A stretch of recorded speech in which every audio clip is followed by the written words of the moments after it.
Anthony Albanese is the opposition's infrastructure spokesman. A few days ago, Labor put forward a $10 billion plan to fund 10 major projects, including big rail and road investments. At the same time, Malcolm Turnbull has been signalling, like his predecessor, he wants to be known as an infrastructure Prime Minister. Over the weekend, he announced a federal grant to extend the Gold Coast Light Rail line. Anthony Albanese joined us a short time ago from Canberra. Anthony Albanese, thanks very much for joining us. Good to be with you, Emma. As Shadow Infrastructure Minister, you'd be happy with the Turnbull government's focus on roads and transport? I'm happy that the Turnbull government has not ruled out funding for public transport, unlike the Abbott government, but they've got a lot of catching up to do. We know that there's been a 20% decline in public sector infrastructure investment since the election of the coalition government, and there's something like $4.5 billion of cuts that they made to public transport. So they need to catch up on that even before you look at the fact that over the last 2 years there's been so little action on infrastructure, a lot of talk but not much building and not much construction. As you intimated there, Malcolm Turnbull has taken a different tack, it would appear, to that of Tony Abbott. And with Malcolm Turnbull appearing to be governing much more from the centre, how much harder is that making it for Labor to come up with distinct policies? Well, we welcome the fact that there's been a change in regards to public transport policy in cities. Cities are where 8 out of 10 Australians live, and it drives 80% of the national economy. So it's important that our cities become more productive, sustainable and livable. But the government has to do more than just appoint the numerous spokespeople they appear to have at the moment. Today we saw Greg Hunt out there announcing a managed motorways program for the Monash Freeway in Melbourne, one that indeed was approved by Infrastructure Australia in 2012, funded by the federal Labor government in 2013, cut by the coalition government in 2014, and today pretending that this project was somehow a new idea from the coalition. They need to come up with new projects which will drive jobs growth in the short and medium term, but also, of course, drive productivity and economic growth in the long term. You would admit, though, it's now becoming much harder to differentiate between the policies of Labor and the coalition. Well, Tony Abbott, of course, had a bizarre position with regard to my portfolio. He said he wanted to be the infrastructure Prime Minister, but he barely dug a hole. Infrastructure investment collapsed on his watch, and what we saw was a range of projects funded with advance payments. The East-West Link in Victoria that had a return of 45 cents for every dollar invested, the WestConnex project in Sydney and Perth Freight Link without any business case, and advance payments made, the money sitting in state government bank accounts without actually creating jobs, and at the same time the cuts to important projects that did stack up, that were approved by Infrastructure Australia. But that was then, and this is now. Well, the funding still is not there for Cross River Rail, for Melbourne Metro, for Perth public transport projects, for the rail link to Badgerys Creek Airport. Now, what sort of government says you're going to build a new airport in Western Sydney but not have public transport links from day one?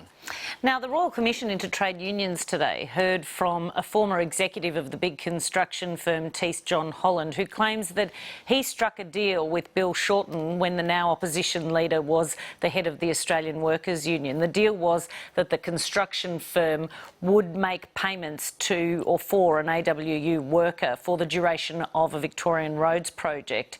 Now, are you worried that these allegations are going to start to colour the voters' views of Bill Shorten? Well, I think Tony Abbott's Royal Commission has been discredited because of the political way that they've gone about conducting their business, including, of course, the way that Dyson Heydon compromised himself by agreeing to speak at a Liberal Party fundraiser. With respect, that doesn't go to my question. My question is specifically about some of the evidence that's being taken at the Royal Commission. If I can draw you back to that, are you concerned that voters are going to start to think poorly of Bill Shorten? No, I think they'll see it as a political exercise that it is, and with regard to any of the specifics of the evidence, that'll they'll play out. Those processes should be allowed to occur. What Labor has said, Bill Shorten and the entire Labor team have said, if there's any wrongdoing here, then it should be prosecuted under the law with proper processes. But what we've seen here is a politicisation of the process, and I think that has been most unfortunate. It's undermined the integrity of a Royal Commission. Sorry to interrupt you, but Bill Shorten was the Secretary of the Australian Workers' Union, so he's very aptly being drawn in here, given his role at the time that's being questioned. I mean, the suggestion being made by the former TEAS executive was that money he paid for this AWU worker was essentially to avoid problems at the work site. It does sound a little suspect. Well, as you'd be aware, Emma, I'm not aware of all of the details of those circumstances, but what I am aware of is that trade unions and employers will get together in a cooperative way. They have a common interest in jobs being secured and in workplaces being safe.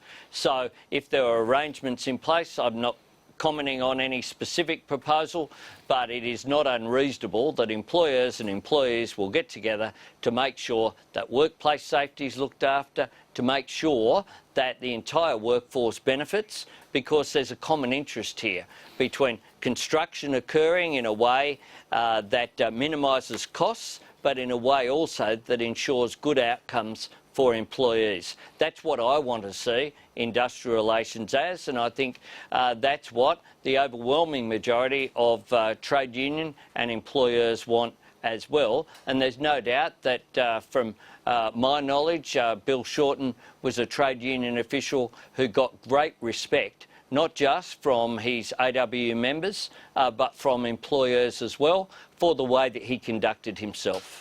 Now, this morning's news poll must have been a disappointment to you. Oh, 50-50, Emma. To quote the great Tex Perkins, the honeymoon is over, baby, when it comes to Malcolm Turnbull. Really? Malcolm Turnbull on preferred Prime Minister at 57 versus Bill Shorten's 19? That's something to celebrate? They're not voting for him, Emma. 50-50 is an extraordinarily bad poll for the coalition after they've That's two-party preferred, but if you look at the primary vote, it's 35 to 44, and preferred Prime Minister is a pretty shocking result, isn't it? Well, we're in a preferential system, Emma, and after you play, the ultimate card has been played. The coalition have knocked off a first-term elected Prime Minister in Tony Abbott, and just a few weeks after it, they're not even ahead in the polls. That's extraordinary, and the coalition members I've spoken to around Parliament House here today are certainly not upbeat about that result. When you have a change of leader, historically there's a big bump in the polls, for which this time round there's been a little blip and it's back to 50-50. So I think given the fact that Malcolm Turnbull became the only Prime Minister I've ever seen ridiculed by his own party conference on Saturday, today we've seen Tony Abbott, Bruce Bilson, Ian Macfarlane, Joe Hockey, all of them sitting up the back as a reminder of the fact that we still have a state of undeclared civil war in the coalition. Fewer than 1 in 5 voters now want Bill Shorten to lead your party. Is that a good enough result? Well, what's important here, Emma, is the outcome in terms of votes. And the outcome shows that we are very competitive indeed at 50-50. So are you saying it doesn't matter who the leader is? Well, what I'm saying is that people make a judgment with regard to the political party, and what's clear is that voters are marking down the fact that Malcolm Turnbull has become leader but has overturned policy. They're hardly marking it down. 50-50. 50-50 is 50-50 after a change of leader. They've gone to I think what you're saying, Anthony Albanese, I think what you're saying is it doesn't matter who the leader is. No, they've gone to the cupboard in case of emergency, break glass. They've broken the glass. They've got a new leader. They have all sorts of problems with the coalition. Can I draw? We're running out of time, so just let's go back to the question, which was about Bill Shorten. Are you saying you'll just ignore the public's message about him? What we're saying is we're a team, we're united behind Bill Shorten's leadership, and we have put forward, not just held the government to account, but put forward in the last 2 weeks a comprehensive infrastructure plan as well as a comprehensive plan for higher education, going together with the plans we have for multinational tax, for superannuation. We're out there presenting an alternative as well as holding the government to account that I think is being recognised out there in the public. We obviously have a new challenge with a new leader in terms of Malcolm Turnbull, but the fact that our vote has actually improved on a two-party preferred basis to level pegging just a few weeks after that change is, I think, a positive sign. Anthony Albanese, many thanks for your time. Good to be with you, Emma.